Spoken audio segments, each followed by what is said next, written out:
Three signs of a bad personal trainer. When I say bad, what I mean is somebody who's not doing a good job. It's fair to say that people have good intentions, but can oftentimes fall short of delivering a service or a product that actually gets you to the results that you want. However, one thing that most people don't know is how to spot somebody who kind of sucks at their job.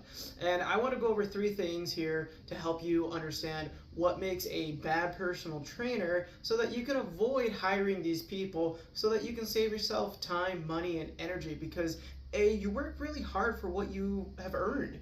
B, you only have so much time in the day and in the week, so you better be using it appropriately.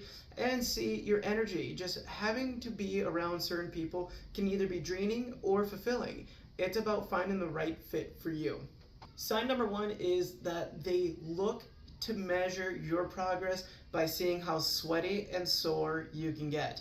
These trainers often have the mentality of no pain, no gain. Oh, just work through the pain and a bunch of other shit that just doesn't work. Why? It's because they believe that in order to get results, you have to get sweaty and sore. And to me, that's the dumbest way to measure progress. Now, if you're somebody who hasn't worked with the trainer, but this is your thought and your idea on how to get results, I'm not trying to bash you or your ideas because it wasn't something that you came up with on your own. You saw somebody else who gave you these ideas and you were influenced to buy them. Now, if I'm a personal trainer and I've had education, whether it's through formal education in a college setting or I've gone through a certification process, you have formal education behind you some way, somehow. And if your thought ideology is to say, hey, let's get you sweaty and sore so you can get results, that is the poorest, lowest way to measure your results. Now, I'm not saying that you shouldn't work hard. What I am saying is you and I can sit in your car with the heat on high and I can hit you with a hammer, and what happened is you got sweaty and you got sore, but you didn't get better. So if you're hiring a personal trainer and they're immediately like, hey, I'm going to kick your ass, I'm going to get you sweaty, and I'm going to get you sore, that's going to be a red flag for them saying, hey, I really don't know what I'm doing. Because it takes little to no effort or thought to make somebody sweaty or sore. Number two, they can't meet you where you're at. Oftentimes, trainers don't necessarily have a lot of understanding or education to help meet their clients where they're at. And what that means is if you're somebody new to fitness and you haven't trained in a long time, or this is your brand new experience in life and you're ready to start taking care of yourself so you have no context, but they're trying to prescribe exercises for you to do that you either can't do, or it's causing you pain, or you're just very confused and they can't adapt or modify, then that's signs that, hey, they may not be the best fit for you. And for me, I think that one of the most important things as a trainer is to always reinvest in yourself, to continue your education, to keep learning, to add more tools in your toolbox. Not to say that you always have to spend the rest of your life continuing to invest in high-level certifications, maybe once in a while for sure, but always keep exploring and expanding your knowledge because the human body is still so brand new for us to understand and to fully get the concepts down.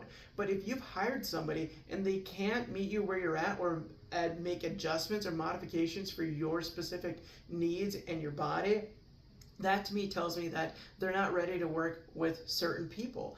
And so this doesn't specifically target a group of people that are the adults that I primarily work with. This could be anybody. So another red flag to watch out for is a trainer who can adapt their training to you. The last thing to avoid when hiring a personal trainer who may not be the right fit for you, that is a huge red flag, is if they're too damn strict. And what I mean is that if you have somebody who you're paying money who has an all or none ideology behind, hey, you have to cut out carbs, there's no ifs, ands, or buts, no more sugar. If you eat cake with your family, I'm going to shame you, I'm going to guilt you, and guess who's doing more push-ups? Again, people think that that's a good idea. It's fucking dumb, in my opinion. I mean that fully, because life is not about being so restrictive, but it's also not about gluttony either. It's about balance between the two.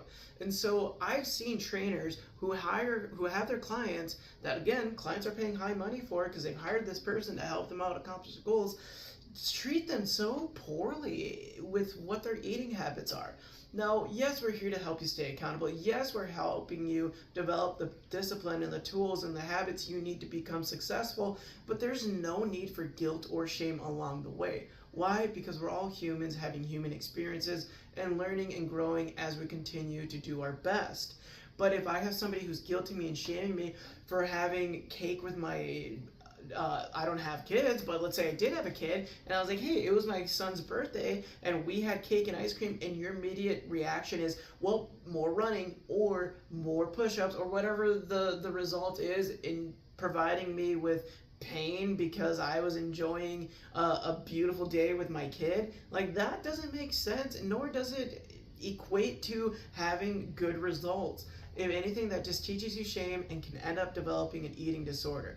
So if somebody you're working with is shaming you for what you're eating versus accepting what you're doing and help guiding you to where you want to go next, then that's not the right person for you.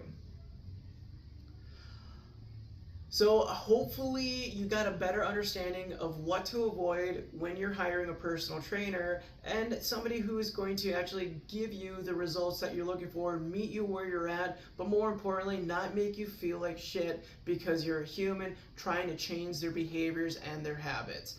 Hopefully you guys learned something, and I'll see you in the next video.